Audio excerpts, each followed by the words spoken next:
Welcome to the deep dive. Today marks the beginning of something new for us. That's right, we're starting a brand new series. We're shifting our focus, diving into some of the really unsettling, sometimes genuinely terrifying stories coming out of Kashmir. It's a place, famous for its absolutely stunning beauty, but there's another layer too. Exactly. Beneath that gorgeous surface, there's this deep history filled with, well, mysticism, but also some real darkness. Yeah, Kashmir's past is so complex, so layered. It's almost perfect ground for these kinds of tales, where the line between, what's real and what's spectral just gets blurry. The landscape itself almost feels like it amplifies these stories, doesn't it? It really does. And today we're zooming in on one place in particular, Pari Mahal, the fairy palace. Okay, Pari Mahal. So paint us a picture. Where is this? It stands right up top of the Zabarwan Mountains, looking down over Srinagar. It's quite a sight. But it's the story behind it that really grabs you, right? Oh, definitely. It was built back in the 17th century. The person behind it was a Mughal prince, Dara Shikoh. And Pari Mahal wasn't just like a summer home or something. Not at all. Dara Shikoh was fascinating. A prince, yes, but also a serious scholar, really into mysticism. And he apparently turned Pari Mahal into this secret academy. A secret academy for what, exactly? Now, the stories say astrology, alchemy, and the occult. Things that were definitely pushing boundaries. So not just star charts, but maybe something more involved. That's what the whispers suggest, that they were digging into knowledge maybe best left alone. The legends around what actually went on there are pretty intense. Okay, let's hear it. What kind of practices are we talking about? Well, you have to remember, these are legends passed down, maybe embellished over time. But they talk about trying to summon jinns. Jinns. Like genies, but maybe not the friendly kind. Exactly. Powerful, often unseen beings from Islamic tradition. The idea was they wanted cosmic secrets from them. Wow, okay. That's already pretty out there. Does it get darker? Oh, it does. Some stories claim they performed human sacrifices, specifically during eclipses. For what purpose? Longevity, apparently, believing it would grant them longer life. Okay, that's grim. And then there's this really eerie concept of living shadows. Living shadows, what does that mean? The idea that they could somehow trap human souls inside mirrors, creating these shadow entities. Right, these are really disturbing legends. Proving them historically is probably impossible, Or right? extremely difficult, yes. But the fact these stories persist tells you something about the unease surrounding Pari Mahal. So what happened to this secret academy? Well, the story continues that Dara Shikoh's brother, Emperor Aurangzeb, who is much more religiously orthodox, found out about these supposed heretical activities. I'm guessing he wasn't pleased. Not remotely. The legend says the scholars were slaughtered, and a curse was placed on the palace itself, binding it to their supposed sins forever. A curse, okay. So how does this ancient history connect to, well, now, or more recent times? That's where things get really interesting. There's an account from the early 20th century that suggests maybe those legends aren't just stories. Let's hear it. We're talking 1923. A British archaeologist, Sir Reginald Wolsey. He decided to spend a night inside Pari Mahal. Why? Just curious. His stated goal was professional to document the architecture in detail. Okay, sounds innocent enough, but I have a feeling it didn't stay that way. Not according to his journal, no. Around midnight, he reported that the palace terraces suddenly lit up. Lit up how? With electricity? No, with glowing blue lanterns. But here's the weird part. They were floating. No visible strings, no support. Just hanging in the air. Floating blue lanterns. Okay, that's weird. Anything else? Oh, yes. He also heard whispers, not in Kashmiri, the local language, but in classical Persian. And did you recognize what was being whispered? Chillingly, yes. Wow. He identified the verses as being from the Shams al-Ma'arif. What's that? It's a pretty infamous book, actually. A major, and some would say dangerous, grimoire of Islamic occultism, not light reading. Okay, floating lanterns, occult whispers. Did he see anything? He did, and this is probably the most terrifying part of his account. He looked for his own shadow. And where his shadow should have been, there was another shadow. But it didn't look like him. It had no face. No face, just a blank space. Worse, it had no face, but it did have a mouth. And that mouth was chanting the same Persian verses he'd been hearing. Oh, wow. That's Yeah. deeply unsettling. What happened to Wolsey? It didn't end well. He was found the next morning, completely catatonic. Just gone. Yeah. mentally. Yeah, and his notebook was beside him filled with diagrams Yeah. drawn in his own blood. Oh my God. He apparently spent the rest of his life in absolute terror talking about the faceless ones who live in the walls. That is a horrifying story. Yeah. And you said it might not be isolated. These phenomena might still be happening. That's what the reports suggest. There seems to be a pattern of recurring paranormal events at Pari Mahal that, well, defy easy explanation. Okay, let's break those down. What are people reporting now? Well, those floating lanterns Woolsey saw, they're still being reported. Still floating. Still blue. Apparently so. Hmm. But there are some interesting details. They supposedly only show up on moonless nights, complete darkness. And they just float randomly. No, that's another strange thing. Witnesses say they move in very precise, almost geometric patterns across the terraces, like they have a purpose. Has anyone tried to, measure them, see what they are? People have tried using infrared cameras, and get this, they register as cold voids. No heat signature whatsoever. Cold floating lights. That's not normal. Not even slightly. And there's another disturbing claim about them. What's that?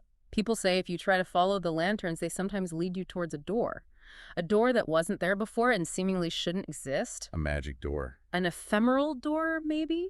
But the really chilling part, anyone who supposedly walks through that door is never seen again. Okay, that's definitely up the ante from just weird lights. What about the whispers Woolsey heard? Still being reported too, Right. and consistently they're said to be in classical Persian. Not modern Persian. Specifically classical. Exactly. Which is odd in itself. And there are two specific phrases people report hearing over and over. Which are, The stars are lies, and blood opens the seventh gate. the stars are lies. Blood opens the seventh gate. Both sound incredibly ominous. They really do. Suggests a kind of rejection of, the natural order and maybe hints at that sacrificial element from the legends. Is there anything else about the whispers?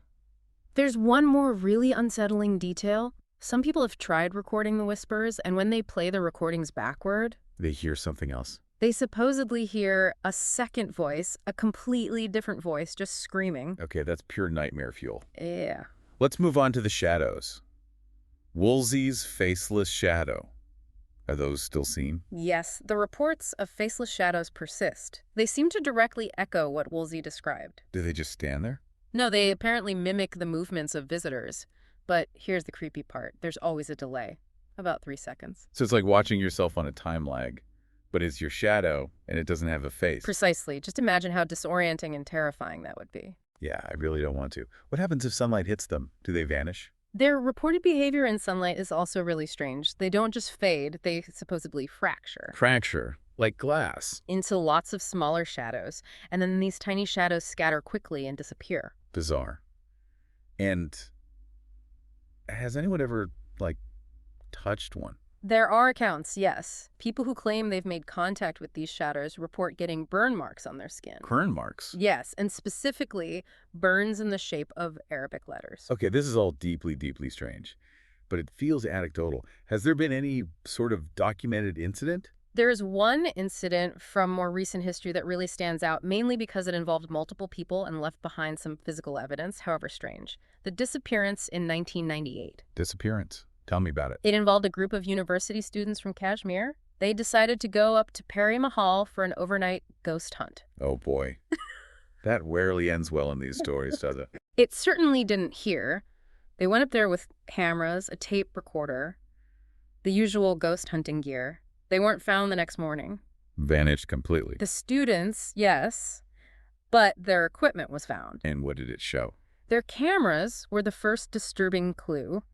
They contained a sequence of photos. The first few photos showed nothing unusual, but then they started showing this black mass. A black mass, like a smudge. It started small, but in each subsequent photo, it got bigger and bigger, filling more of the frame, as if something was approaching them. That's chilling. What about the tape recorder? That had its own anomaly. They had apparently only left it running for about 5 minutes. Okay. But when it was found, the tape contained 32 minutes of recording. 32 minutes from a 5-minute runtime. How is that possible? Nobody knows. And what was on the recording? What was it? Chanting. Constant, unnerving chanting for the full 32 minutes. And the students themselves? Never found. Never found. Vanished without a trace. Is there any local explanation for what might have happened to them? Well, the local explanation ties back into those very old legends about Darashiko's scholars. How so? The belief, or maybe the fear, is that those scholars, long dead, still need new vessels for their experiments. New vessels, you mean? Bodies. That's the terrifying implication. And some locals connect this to shadows that are now sometimes seen on the walls of Pari Mahal at dusk, shadows that move on their own. Implying those shadows might be the students Mhm. or something using them. It's a horrifying thought, isn't it? That the place itself somehow consumes people. Absolutely horrifying. Yeah. It feels like the darkness there is almost active. You mentioned history. Mm. Is there any lore about how to interact with this place?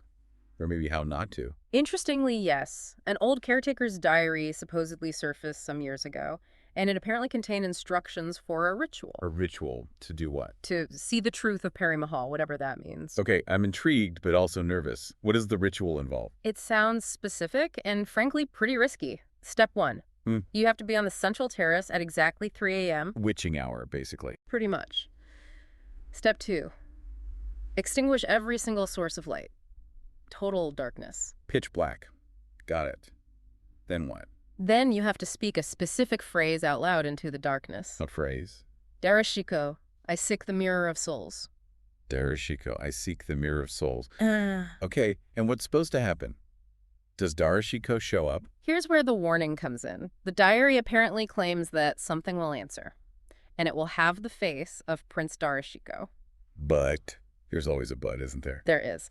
The diary warns that while the face is right, the eyes are wrong. Wrong how? Yeah. Empty? Glowing? What? It doesn't specify, just wrong. Which, leaves a lot to the imagination, none of it good. Yeah, wrong eyes is somehow creepier than a specific description. It suggests something fundamentally corrupted. Exactly. Like it's wearing his face, but it isn't him. A stark warning about deliberately poking at things you don't understand. Definitely. So, okay, maybe don't do the ritual. But for someone who just finds themselves visiting, are there any, protective measures based on the local folklore? Any do's and don'ts? Yeah, according to local beliefs, there are definitely things you should and shouldn't do if you go there. Think of it as traditional wisdom for dealing with a potentially haunted place. Okay, let's start with the DOs. What should you do? Firstly, wear silver jewelry. Silver is traditionally seen as something that repels jinns and other negative entities. Okay, silver. What else? Carry salt and iron nails. Simple things, but they're believed to disrupt occult energy, sort of break the connection. Just salt and iron. Got it. Anything else? Yes, and this one seems important. Leave before the third floating lantern appears. Why the third one specifically? That's said to signal the true start of the witching hour there, when the activity supposedly peaks. So seeing 2 is okay, maybe, but 3 means it's time to go, now. Right. Good advice. Now for the don'ts. What should you absolutely avoid? Number 1, never answer the whispers if you hear them. Why not? The belief is they're trying to learn your voice, mimic you, perhaps, or gain some kind of power over you. Whatever the reason, don't respond. Okay. Ignore the creepy Persian whispers. Makes sense. What else? Don't look at your own shadow for too long. Because Because it might look back, connects to those faceless shadow stories, the fear that your own shadow might detach or become one of them. Right, avoid staring contests with your shadow. Last one. Don't take anything from the ruins. Not a stone, not a piece of plaster, nothing. Souvenirs are cursed. That's the idea. The curse, or the negative energy, is believed to attach itself to objects taken from Pari Mahal and follow you home. Okay, so basically, protect yourself, leave on time, don't interact, and don't steal. Seems like solid advice for any haunted place, frankly. Pretty much sums it up, but it really highlights how deeply ingrained these beliefs are locally. And you mentioned earlier that things might be changing, escalating recently. That's what some of the more recent reports suggest, yes. It's not just the same old phenomena. There might be an evolution or maybe an intensification of the weirdness. Can you give examples? Well, in 2021, there was this really bizarre account from a tourist. They claimed their shadow literally detached from them. Detached. Yes, walked away from them straight into one of the palace walls and just didn't come back out. The shadow vanished into the wall. The shadow walked into a wall. That's... wow. Okay. Then in 2023, something strange happened with Dal Lake, the lake below Pari Mahal. Yep. People looking at the reflection of the ruins in the water claimed they didn't see ruins. They saw the palace as it might have looked centuries ago, intact, whole. Like a glimpse into the past. Maybe. But weirder still, they claimed they saw figures on the balconies in the reflection, waving. Waving from a reflection of the past? That's incredibly eerie. Isn't it? And the most recent one is from this year, 2024, and it's pretty gruesome. Oh. Caretakers reportedly found fresh blood on the central terrace. Fresh blood from what or who? That's unknown.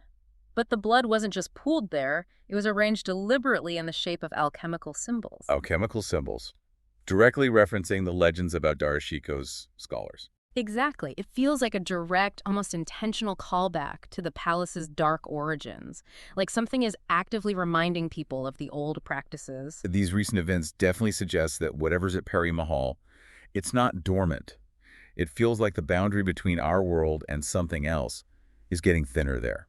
It really does raise some profound questions about what energies or entities might still linger within those walls. So we've gone pretty deep into the shadows of Pari Mahal today, and it leaves us with maybe a final chilling piece of advice for you listening right now. If you ever do visit Pari Mahal, pay attention to your shadow. And if you notice it's lagging behind or moving when you're still, Run. just run. Before, as the legends might suggest, it learns how to wear you. Yeah. This deep dive has really opened up a story of forbidden knowledge, the tragic end for those who chased it, and these hauntings that just won't quit. They even seem to be evolving. It really makes you think about places like this, doesn't it? The sheer weight of history, the echoes of what happened there, and what happens when people push too far into the unknown. Definitely. And the stories from Pari Mahal, as intense as they are, feel like just one thread in this much larger, darker tapestry of Kashmir's folklore and unexplained phenomena. Which is what we'll be exploring more in this series. It's a potent reminder, isn't it? Mm. About respecting boundaries, maybe. What might lie just outside our understanding. Absolutely. Some doors, perhaps, are best left unopened.